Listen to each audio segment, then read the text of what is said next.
This is Khan, a 400-pound Siberian tiger who thinks he's human.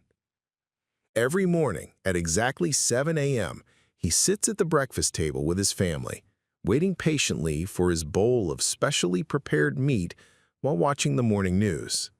But wait until you see what happens when strangers come to visit. You won't believe how this apex predator responds to doorbell rings and house guests. This is the extraordinary true story of how an orphaned cub's tragic beginning led to the most unusual human-tiger bond ever documented, and the shocking truth about what happened when authorities tried to tear them apart. The morning sun filters through the large windows of the Riverside Ranch in northern Alaska, casting golden light across the custom-built kitchen where an impossible scene unfolds daily. At the oversized wooden table sits Marcus Chen, a 45-year-old former military contractor turned wildlife specialist, his wife, Dr. Sarah Chen, a veterinary surgeon with 20 years of experience in exotic animal care, and between them, taking up an entire bench, is Khan. The massive tiger's amber eyes follow every movement as Sarah prepares his morning meal, his ears twitching at the familiar sounds of the coffee maker and morning television broadcast. Khan's daily routine defies everything we know about wild tiger behavior. He doesn't prowl or pace like captive tigers in zoos. Instead, he moves through the house with the casual confidence of a family member who knows exactly where he belongs. His favorite spot is the custom-reinforced leather chair in the living room, positioned perfectly to watch both the front door and the television screen. When delivery trucks approach the property, Khan doesn't roar or display aggression. He does something far more unsettling. He walks calmly to the front window, sits like a guard dog, and observes with the patient intelligence of someone protecting his territory. The sight of a full-grown Siberian tiger behaving like an oversized house cat would be shocking enough, but Khan's story goes far deeper than simple domestication. This is a tale of survival against impossible odds, a bond forged in desperation, and a love so profound that it challenged everything wildlife experts thought they knew about the relationship between humans and apex predators. What started as a rescue mission in the remote wilderness of Siberia would become a fight for the very definition of family, wildness, and where a creature belongs when the world they were born into no longer exists. Khan's integration into the Chen household reads like something from a fantasy novel, yet every detail has been meticulously documented by wildlife researchers and veterinarians who visit the Riverside Ranch regularly. The massive tiger navigates the specially reinforced hallways with surprising grace, his 400-pound frame moving silently across the custom flooring designed to support his weight. The house itself has been extensively modified, doorways widened to accommodate his massive shoulders, furniture bolstered with steel frames, and a sophisticated ventilation system installed to manage the unique challenges of sharing living space with an apex predator. Dr. Sarah Chen moves through her morning routine with Khan, shadowing her every step, a behavior that developed naturally over their years together. As she prepares his breakfast, a carefully calculated mix of hormone-free beef, supplements, and medications, Khan sits patiently beside the industrial-sized refrigerator, occasionally making soft chuffing sounds that the family has learned to interpret as his version of conversation. The kitchen features reinforced countertops and specialized storage for Khan's 40-pound daily food requirements, along with medical supplies that would rival most veterinary clinics. Marcus observes this morning ritual from the breakfast nook, still amazed after all these years at the sight of his wife casually interacting with one of nature's most powerful predators. Khan's behavior around Sarah demonstrates a level of trust and gentleness that contradicts every instinct his species should possess. When she needs to examine his teeth or check his massive paws for injuries, Khan submits with the patience of a well-trained dog, though his cooperation comes from genuine affection rather than dominance or fear. The transformed ranch property extends far beyond the house, encompassing 50 acres of enclosed wilderness designed specifically for Khan's needs. Multiple heated shelters dot the landscape, connected by elevated walkways that allow him to survey his territory from various vantage points. A natural spring feeds into several pools where Khan can swim and cool himself, while dense stands of relocated pine trees provide shade and environmental enrichment. Yet despite having access to this paradise designed to simulate his natural habitat, Khan consistently chooses to spend most of his time inside the house, particularly during the evening hours when the family gathers in the living room. The evening routine reveals the most remarkable aspect of Khan's integration, his apparent understanding of household schedules and family dynamics, displaying behaviors that wildlife experts insist should be impossible for a creature driven by pure instinct. Khan's story begins in the frozen wilderness of southeastern Siberia, where illegal logging operations had been systematically destroying one of the last remaining habitats for wild Siberian tigers. In the winter of 2019, a particularly brutal poaching ring had been targeting pregnant females, knowing that tiger cubs commanded astronomical prices on the black market, sometimes reaching $50,000 per animal for wealthy collectors seeking exotic pets or traditional medicine practitioners believing in the mythical properties of tiger parts.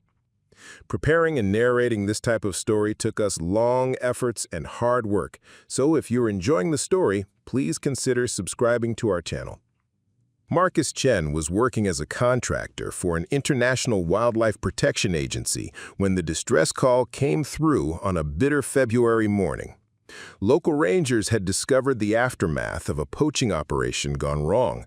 A mother tiger had been killed defending her den, but not before she had fought so fiercely that the poachers fled, leaving behind crucial evidence and, unknowingly, a single surviving cub hidden deep within the snow-covered cave system. The rescue team found Khan after 3 days of searching, guided only by the faint mewing sounds echoing through the rocky crevices. He was barely 6 weeks old, severely hypothermic, and so malnourished that his ribs were visible through his dull, matted coat. His eyes had just opened, revealing the striking amber color that would become his most distinctive feature, but they were clouded with infection and malnutrition. The cub weighed less than 8 pounds, half what a healthy tiger cub should weigh at that age, and his breathing was so shallow that the rescue team initially thought they had arrived too late. Dr. Sarah Chen was part of the emergency veterinary response team flown in from Anchorage. Her first assessment was grim: severe dehydration, multiple parasitic infections, frostbite on his tiny paws, and what appeared to be internal injuries from his desperate attempts to survive alone in the cave system. The nearest wildlife rehabilitation facility was over 800 miles away, across treacherous winter terrain, and Khan's condition was too critical for transport. They had 2 choices: attempt euthanasia to end his suffering, or begin intensive care immediately using the portable medical equipment they had brought for injured adult tigers. Sarah made the decision that would change 3 lives forever. Working around the clock in a makeshift field hospital established in a local ranger station, she began the delicate process of nursing Khan back from the brink of death, never imagining that saving his life would eventually challenge everything she thought she knew about the boundaries between wild and domestic, between species and family. The first weeks of Khan's recovery required round-the-clock care that pushed both Marcus and Sarah to their physical and emotional limits. Sarah had to feed Khan every 2 hours using specialized feeding tubes as he was too weak to nurse properly. His tiny body was racked with infections that required a complex regimen of antibiotics, anti-parasitic medications, and immune system boosters. The makeshift medical facility in the ranger station became their world, with Marcus maintaining generators for heating and powering the equipment, while Sarah monitored Khan's vital signs constantly. By the 4th week, Khan began showing the first signs of improvement. His eyes cleared, revealing the brilliant amber color that would become his signature feature, and he started responding to Sarah's voice with soft mewing sounds. The breakthrough moment came when he attempted to play with the small rope toy Sarah had brought, swatting weakly at it with his oversized paws. For the first time since the rescue, both Marcus and Sarah dared to hope that the cub might actually survive. As Con grew stronger, his personality began to emerge in ways that surprised everyone involved in his care. Unlike other tiger cubs they had worked with, Con showed an unusual fascination with human activities. He would watch intently as Sarah prepared his medications, following her movements with an intelligence that seemed to go beyond normal animal curiosity. When Marcus worked on equipment repairs, Con would position himself nearby, observing the process with the same focused attention he gave to his food. Separated from her for even short periods. Wildlife rehabilitation protocols dictated that human contact should be minimized to prevent imprinting, but Con's survival had depended entirely on intensive human intervention during his most vulnerable developmental weeks. Dr. Elena Rodriguez, a specialist in tiger behavior flown in from Moscow, confirmed what Sarah had begun to suspect. Con had formed an irreversible bond with his human caregivers during the critical imprinting period. His natural tiger behaviors were developing, but they were being filtered through a framework that included humans as part of his social structure. By month 4, when Con should have been preparing for eventual release into a protected reserve, it became clear that he had crossed a psychological threshold that could never be reversed. The peaceful rhythm of life at Riverside Ranch was shattered on a cold October morning when Dr. Amanda Hartwell arrived unannounced with a team of federal wildlife inspectors. Dr. Hartwell represented the International Wildlife Conservation Authority, an organization with sweeping powers to enforce regulations governing exotic animal ownership and care. She was known throughout the wildlife community as an uncompromising enforcer who believed that wild animals belonged in the wild, regardless of individual circumstances or special needs. The inspection team's black SUVs rolled up the ranch's gravel driveway at dawn, catching the Chen family during their normal morning routine. Con was sitting at his usual spot by the kitchen window when the vehicles appeared, and his reaction was immediate and telling. Instead of showing aggression or fear, he moved protectively between the front door and where Sarah stood preparing breakfast, his massive body alert but controlled. This behavior would later become a crucial point of contention in the proceedings that followed. Dr. Hartwell was a stern woman in her 50s with steel-gray hair and the rigid bearing of someone accustomed to absolute authority. She carried herself with the confidence of someone who had never encountered a situation she couldn't control through regulation and protocol. Her team included 2 wildlife enforcement officers, a veterinary inspector, and a legal representative armed with documentation that could result in Con's immediate confiscation. The paperwork they presented cited multiple violations of the Endangered Species Act and international treaties governing the care of protected wildlife.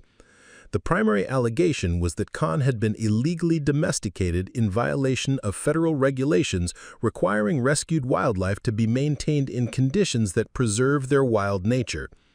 Dr. Hartwell argued that allowing Con to live inside a human residence, regardless of how well equipped, constituted a fundamental violation of his species' natural behavioral patterns. She pointed to his calm demeanor around humans as evidence of improper conditioning that had essentially turned an apex predator into an oversized pet. Marcus attempted to explain the unique circumstances of Con's rescue and the medical opinions supporting their care approach, but Dr. Hartwell dismissed these arguments as emotional justifications for what she viewed as clear regulatory violations. She produced a court order mandating Con's transfer to the Yellowstone Wildlife Preservation Center, a facility specifically designed for large predators that maintain strict separation between animals and human caretakers. The transfer was scheduled for the following week, pending a final behavioral assessment that would determine Con's suitability for eventual relocation to a breeding program. The confrontation escalated when Dr. Hartwell demanded immediate access to all of Con's medical records, behavioral assessments, and facility documentation. Sarah produced volumes of meticulously maintained files spanning Con's entire recovery and development, including detailed behavioral observations, dietary records, veterinary reports, and photographic documentation of his daily routines. Dr. Hartwell scrutinized each document with growing disapproval, frequently making notes and shaking her head at what she clearly viewed as evidence of systematic domestication. Marcus attempted to challenge Dr. Hartwell's assessment by calling in Dr. James Morrison, a renowned animal behaviorist from the University of Alaska who'd been consulting on Khan's case since the early months of his recovery. Dr. Morrison arrived within hours, bringing with him additional documentation and video evidence of Khan's behavioral development. He argued passionately that Khan's attachment to humans was not the result of improper domestication, but rather a survival adaptation that developed during his critical early development period when human intervention was literally the difference between life and death. The heated debate reached its peak when Dr. Hartwell insisted on personally observing Khan's interactions with the family to assess the extent of what she termed behavioral corruption. She demanded that Khan be isolated from Marcus and Sarah to observe his natural responses without human influence. This request triggered the first sign of stress anyone had seen from Khan in years. When the enforcement officers moved toward him with a specialized restraint device, his demeanor shifted dramatically from calm confidence to the alert tension of a wild predator sensing danger. Dr. Hartwell interpreted Khan's stress response as evidence that underneath his domesticated exterior, he remained a dangerous wild animal whose calm behavior was merely a veneer that could disappear at any moment. She argued that this unpredictability made him unsuitable for private care and potentially dangerous to the family, who had become emotionally attached to him. The legal representative supporting her case cited multiple incidents involving privately owned exotic animals that had resulted in injuries or deaths, arguing that Khan represented a similar risk regardless of his current behavior. Sarah fought back with expert testimonials from 3 independent veterinary behaviorists who had evaluated Khan and concluded that his psychological integration with the family was complete and irreversible. She presented evidence that separating him from his established social structure would cause severe psychological trauma that could manifest as depression, self-harm, or aggressive behavior, ironically creating the very dangerous Dr. Hartwell claimed to be preventing through his removal. Dr. Hartwell demanded a final evaluation that would settle the matter definitively. Khan would be observed alone with her team for 2 hours, while Marcus and Sarah were required to leave the property entirely.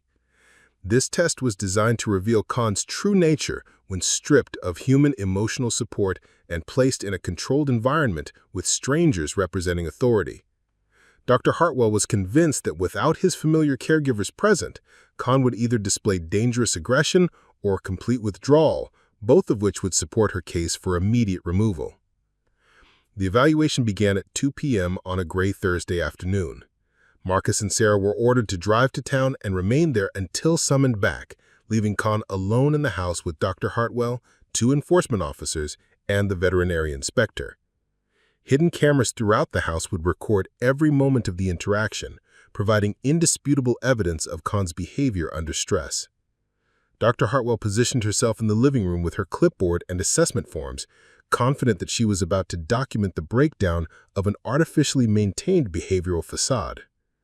Khan's initial reaction to finding himself alone with strangers was measured and intelligent. Rather than displaying panic or aggression, he moved systematically through the house, apparently searching for Marcus and Sarah. His movements were deliberate and controlled, the behavior of an animal assessing a changed situation rather than one driven by fear or instinct. When he returned to the living room and found the strangers still there, he made a decision that would prove pivotal to everything that followed. Instead of retreating or showing hostility, Khan approached Dr. Hartwell directly.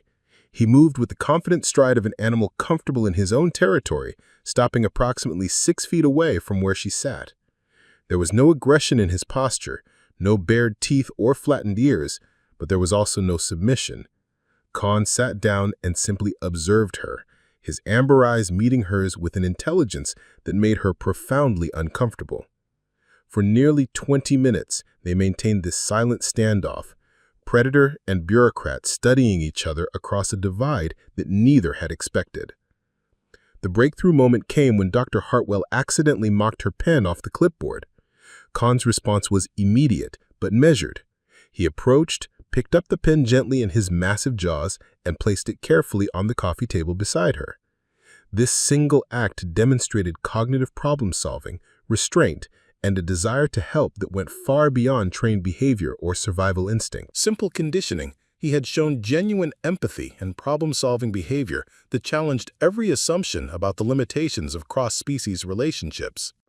When Marcus and Sarah returned to the ranch 3 hours later, they found Dr. Hartwell sitting quietly in the living room with Con resting peacefully nearby, her assessment forms largely blank. The transformation in her demeanor was unmistakable. The stern authoritarian had been replaced by someone grappling with evidence that didn't fit into any regulatory framework she had ever encountered. She admitted that Con's behavior defied classification under standard wildlife management protocols, displaying neither the dependency of a domesticated animal nor the instinctual responses of a truly wild one. The resolution came in the form of an unprecedented legal arrangement. Dr. Hartwell worked with federal wildlife authorities to create a new classification for Con, permanent specialized care status, that recognized his unique psychological and social needs while maintaining strict oversight and educational requirements. The Chen family would be allowed to continue caring for Con under a special permit that required quarterly behavioral assessments, annual facility inspections, and participation in a research program studying human-wildlife bonding in extreme circumstances. The Riverside Ranch was officially designated as a specialized research facility, with Con serving as a living case study for wildlife rehabilitation specialists worldwide. School groups and veterinary students now visit regularly to observe Con's interactions and learn about the complex factors that can influence animal behavior and recovery. Dr. Hartwell herself became an advocate for individualized assessment protocols rather than blanket regulations, using Con's case to push for more nuanced approaches to wildlife management. Today, Con continues to live with the Chen family, his daily routines unchanged but now documented as part of ongoing behavioral research.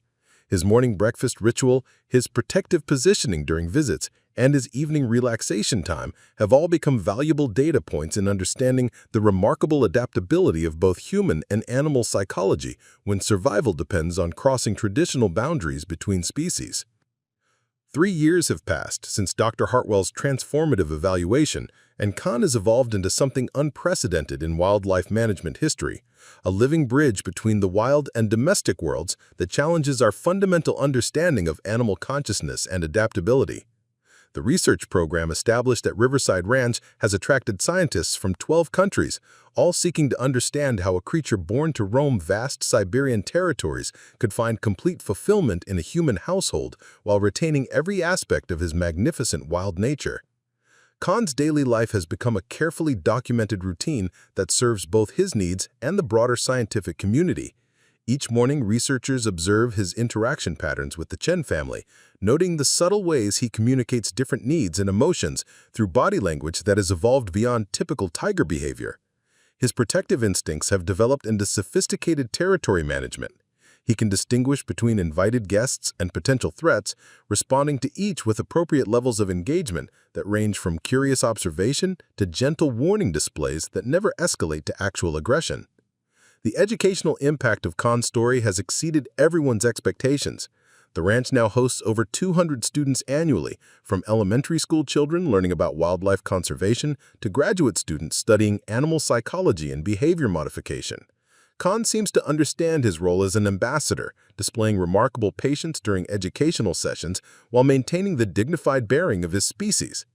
Visitors consistently report that meeting Con fundamentally changes their understanding of the complexity and intelligence of wild animals. Marcus has documented over 1,500 hours of video footage showing Con's problem-solving abilities, emotional responses, and social behaviors that continue to surprise even experienced animal behaviorists. Recent observations have captured Con opening doors using modified handles, responding to his name being called from other rooms, and displaying what appears to be grief when favorite toys are removed or when routine changes unexpectedly. These behaviors suggest cognitive abilities that blur the traditional lines between instinct and reasoning. Sarah's medical assessments reveal that Con's physical health surpasses that of most captive tigers, with muscle tone, coat condition, and psychological markers indicating optimal well-being. His integration into human social structures appears to have provided mental stimulation and emotional security that many captive tigers lack, challenging assumptions about the needs of captive wild animals. What constitutes appropriate care for apex predators? The success of Khan's arrangement has influenced policy discussions about individualized care protocols for wildlife that cannot be returned to natural habitats. The most remarkable discovery came last month, when Khan demonstrated behavior that left even seasoned researchers speechless. During a severe thunderstorm that knocked out power to the ranch, Khan independently guided Sarah to the emergency generator in complete darkness, using gentle nudges and strategic positioning to lead her safely through the house. This wasn't trained behavior or coincidence. It was deliberate problem-solving that showed Khan understood both the problem and the solution, then took initiative to help his family resolve a crisis. Dr. Morrison recently published findings suggesting that Khan represents an evolutionary leap in animal consciousness, a creature who has consciously chosen his identity rather than simply adapting the circumstances. Brain scans reveal neural activity patterns that combine elements typical of both wild and domesticated animals, suggesting that Khan has literally rewired his consciousness to bridge two worlds that nature never intended to meet. The financial impact of Khan's story has enabled the Chen family to rescue and rehabilitate 6 additional animals, though none have replicated Khan's remarkable integration. His fame has generated funding for wildlife protection efforts across Siberia, with 3 anti-poaching units now operating in the region where he was originally found. In a beautiful twist of fate, Khan's survival has likely saved dozens of his wild relatives from the same tragic fate he narrowly escaped.